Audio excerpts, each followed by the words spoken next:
kana gochuu baannaan badii dhufa. Wattaadara tokkotu jeneraal tokko bira deema. Mana isaa gaafachuu gaafa deemu manni jeneraala sanaa niishaaniin baay'ee warqiin baay'ee mana keessatti guutee jira. Wattaadarri kun hin hawwaa akkaataa kamiin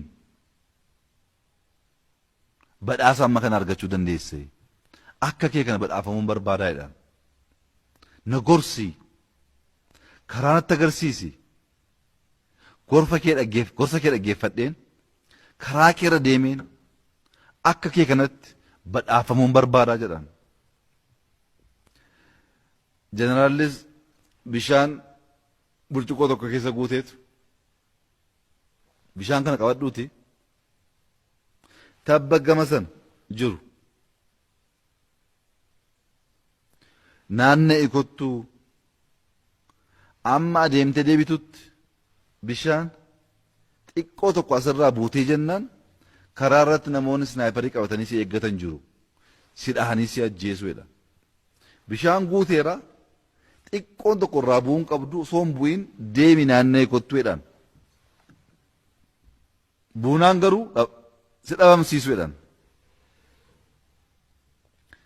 Namichi kun gorsa kana fudhateetu bishaan guutuu qabateetu suuteechaa deemaa naannee deebi'ee dhufa.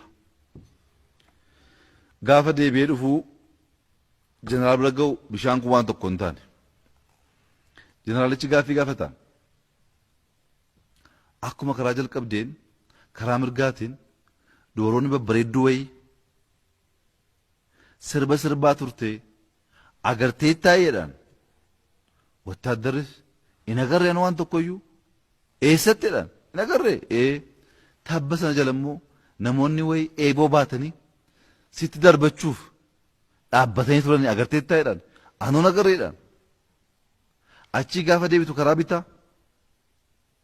namoonni lama waltumaa turanii agartee taa'eedhaan hin agarreedhe akkamitti ennaan an ijji koo bishaan kanarraa hin kaane bishaan kun xiqqoo buutee ennaan hin duuta waan naan jetteef bishaan duwwaa laalaan bitaa mirga hin laallee achi ga'e amman deebi'utti xiyyeeffannaan koo ilaalchi koo adeemsi koo sammuun koo qalbiin koo lapheen koo guutuu bishaan kan akka isheen hin buune eeggachuu duwwaa xiyyeeffateedhaan.